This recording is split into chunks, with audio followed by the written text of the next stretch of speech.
Chewing ice to open. That's nice. Welcome to another edition of Everybody Hates Cleveland, the podcast. I am your host, Jim Pete, joined as always by my co-host, Michael Hattery. And before we get started, this is the beginning of our positional previews. We've done this.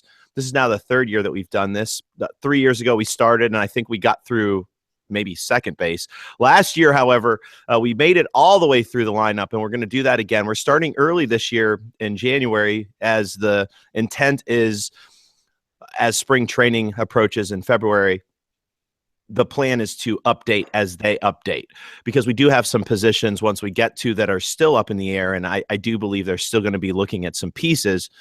So once we get to the outfield, said pieces can be discussed, because I think the outfield is where we're going to be looking at changes from beginning to end. Of course, we said that last year, and the Indians made absolutely no changes whatsoever and did some things that were surprising in that they kept some guys up that normally they wouldn't keep up. But we'll get there once we get there. So I'm going to go ahead and bring in Mike in. Mike, how are you doing today on this puzzling?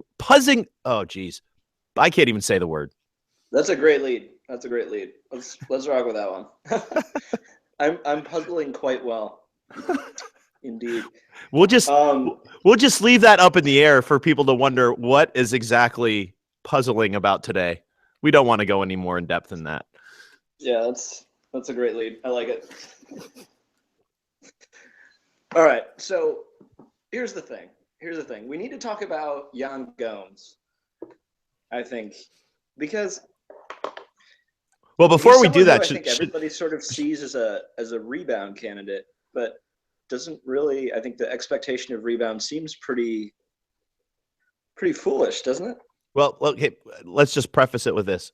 We should tell them that we're probably starting with catchers. No. We are definitely starting with catchers, and to talk about Yan Gomes, I don't know. So a rebound candidate, Mike, to me, is a guy who 2 years ago would have done something, and then last year struggled for a specific reason, and then this year would then be a rebound candidate. But if you talk about Yan Gomes, 2 years ago, he struggled for mysterious reasons. Well, actually, I think 2 years ago, we can say that he struggled for specific reasons because he had some injuries. Last year, we had a mysterious struggle followed by injury, which would then lead me to ask this question. If he's going to rebound this year, what specifically is he rebounding from? So I ask you, Mike, if he's going to have a rebound year, is it injury? Is it eyeglass wear? Is it regression? Is it just regression? Because not only offensively has he been bad, that's been the prominent piece, but defensively overall, Gomes, who is known for being a good defensive catcher, has struggled overall defensively, mostly with the throwing, but he's not as good a framer as the other guy we're going to talk about anyways. And if the arm isn't there, and by that I mean a locked in arm, then we're talking about a guy who's not, he's not really bringing a key component to the table, especially when you have another guy who is. So again, Mike, is there something specific that he can rebound from? Or are we talking about a guy who's going to come back and have so many questions bouncing around in his head that perhaps that it got a little too complicated for him? Yeah, I think, first of all, I really would prefer if he wore more stylish glasses. Like, I think glasses are probably the problem. But, deeper, he has some contact issues. He's popping out a lot now. And, you mentioned the framing numbers have sort of declined. I think that's probably health related. His body is just not in great shape. We have multiple major injuries in a 2-year span. We have a guy approaching 30.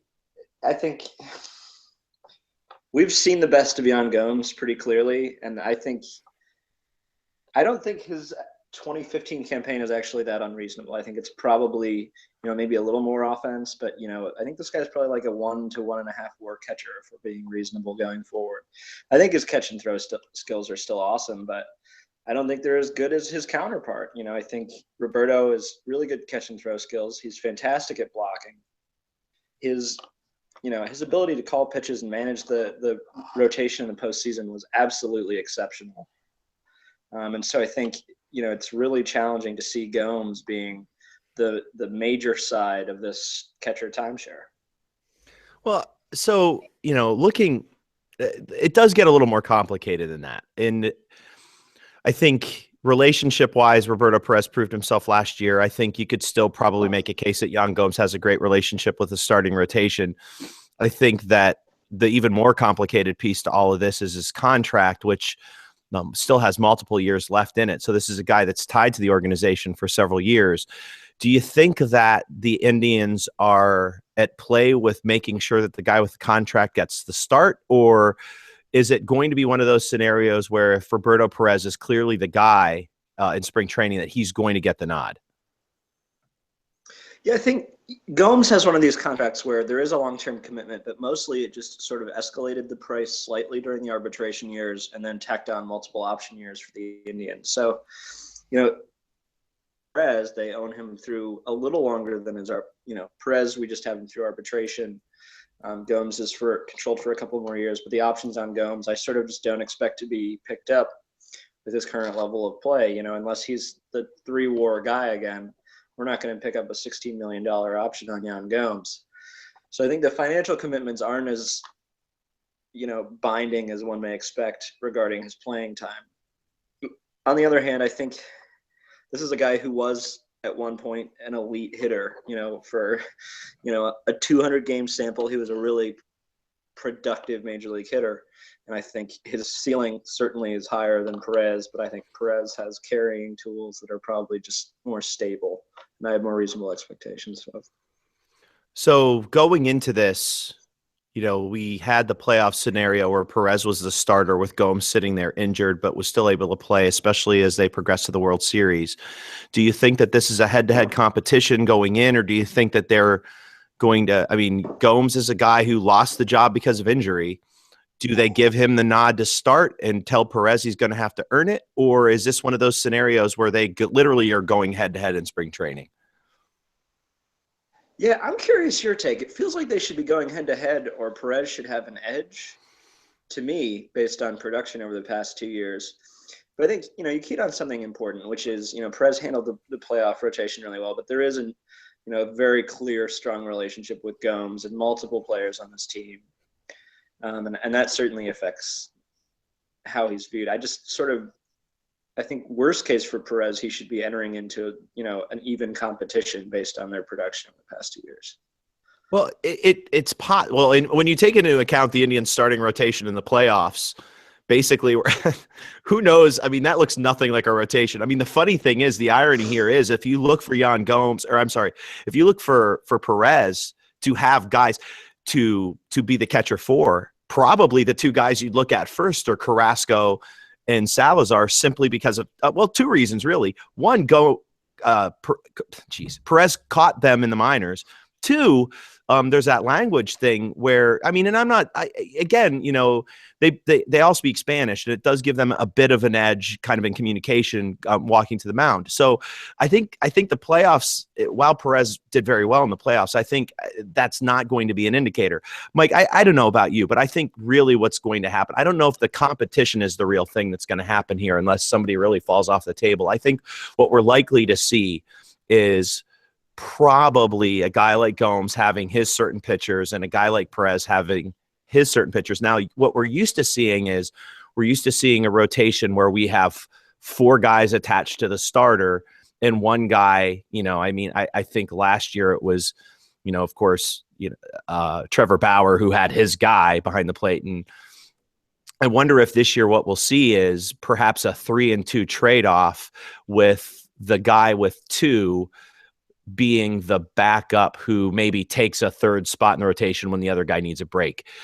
Is this a possibility? Do you think that we could see a 3-2 trade-off where we keep both guys healthy, we keep both guys in the realm of maybe one guy catching 90 games and the other guy catching the rest? Or could it even be a scenario where it seems unlikely that we'll see a lot of DH time from the catcher position, but could we see a scenario where maybe one of these guys catches a game or 2 at DH, or even a game or 2 at first base, specifically speaking of Yan Gomes, where we could see perhaps if there's an injury down somewhere where they could get a little creative with the catching scenario?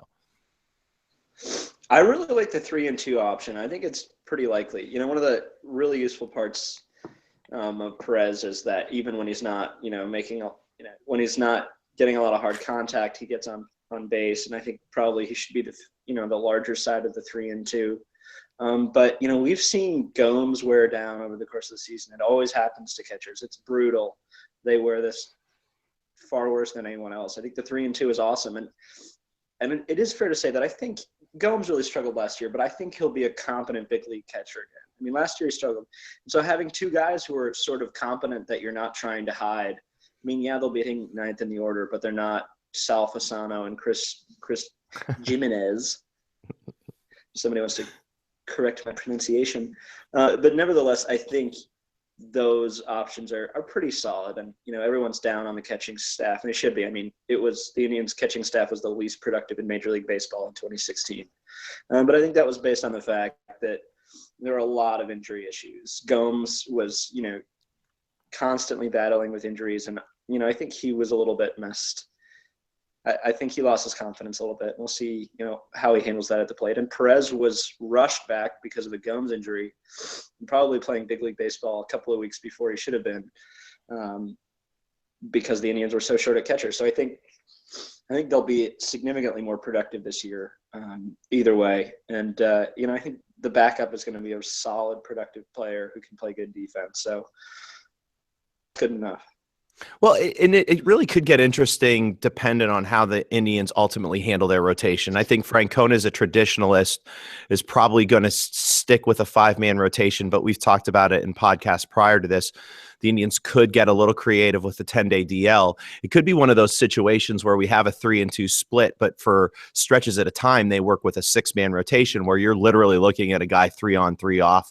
And then if you can get a guy in at DH here and there, giving another guy a rest. I mean, I don't think once we get to our first base previews, I don't think there's going to be a lot of time between first and DH with 2 of our top 3 or 4 hitters playing both positions. But I think you could, dependent on injury, see these guys grab an extra at bat here or there at the DH position if their bats are worthy of it. I think overall, the fact that we were so good with a position I think that both of us thought was going to be a strength heading into 2016, the fact that we more or less ran away with the division starting in June without the catcher position being a prominent position really says it all. I think all we have to do is get the defense there, and then the offense is always icing. And I think we're going to see that this year. And this is nothing against anybody other than Gomes or Perez, but I think if you're talking about Yan Gomes being the weak link defensively, I think you're pretty okay at catcher. So I think the Indians are pretty locked and loaded there. But Mike, we do want to talk about organizational depth. I'm sitting here staring at the Columbus roster. I don't even know how to say the guy's name who's starting at catcher for Columbus. I think if we're talking about organizational depth with the Indians, are we likely going to see them if something were to happen with Gomes health-wise, which is possibility being that, he's been injured on and off for the past 2 years.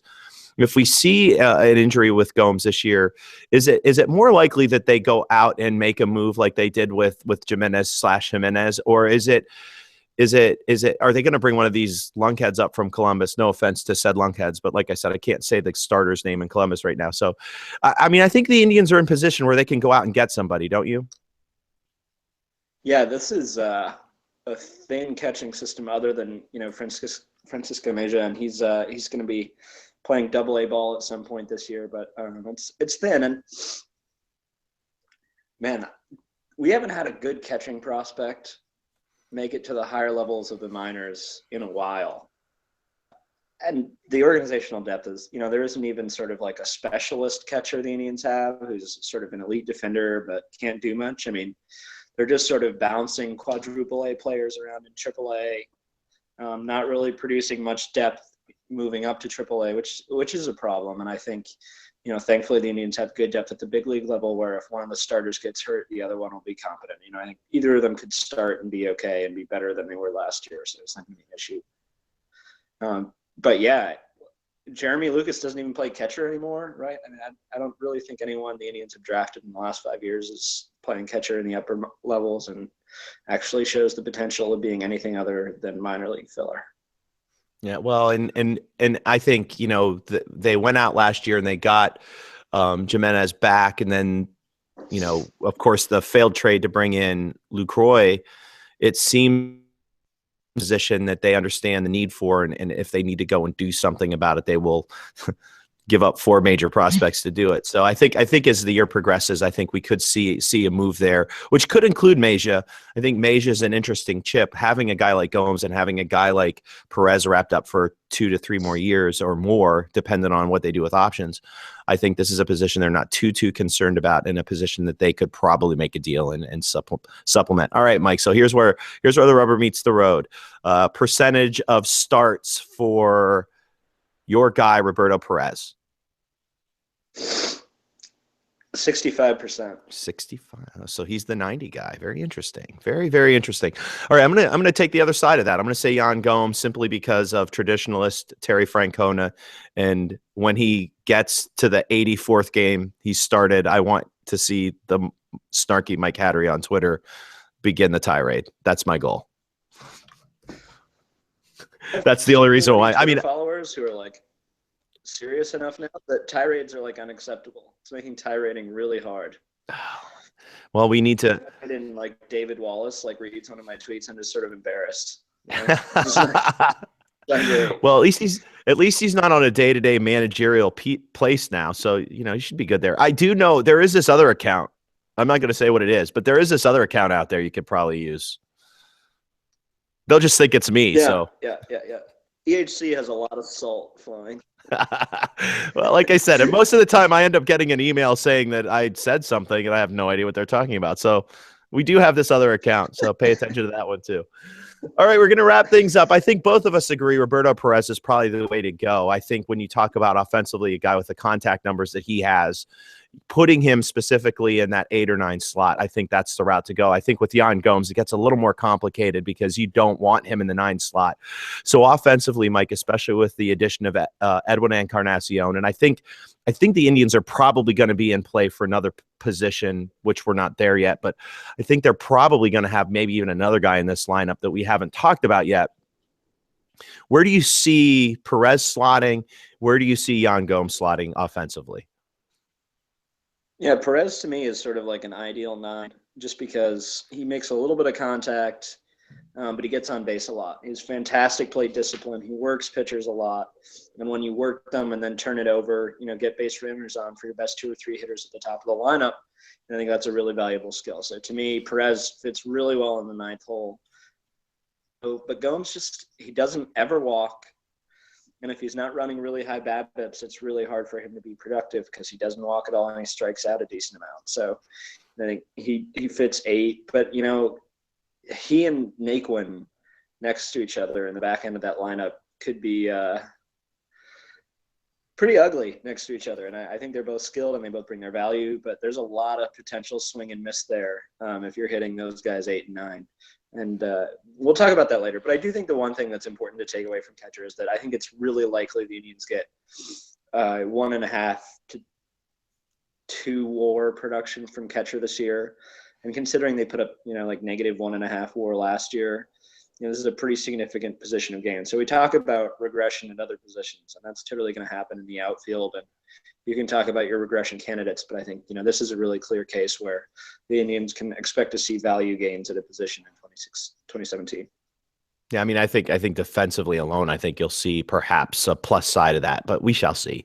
We'll wrap things up here. I think catcher, while we were talking about negatives last year, I still think it's a strength for the Indians, especially when you're talking about defense. I think when you talk about a rotation that we have, having guys like Perez, who is one of the best defensive catchers in baseball, and a guy like Gomes, who we have talked about being one of the best defensive catchers in baseball in the past, I think this is a strength that you can look forward to down the stretch, especially if there's health. The key there is health, and I think the injuries that we've seen with Gomes don't seem to be things that lead into each other. And I think Perez, of course, had, his issue last year is not something that you see as progressive. So both technically are in their prime.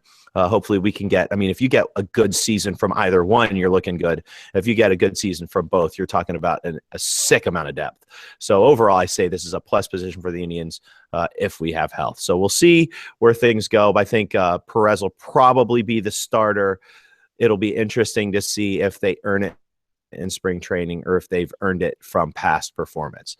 That's always an interesting conversation. And when we get to the managerial staff, add a little bit more, but that's down the road. All right, we're going to wrap things up here for catcher. Our next positional preview will be first base. That will be coming soon, really soon, with the podcast, as we're going to do this one literally right after we knock this one out. But you should be looking. It may be attached to the same podcast, so just hang on and listen a little bit longer. You may hear it attached to this one, or pay attention to WFNY, where it will be maybe a day or two from now after this one gets posted. So tune in a couple of days, or maybe just listen to this one for our first base positional preview. We'll see you soon. That one should be fairly easy. I hear we got a guy.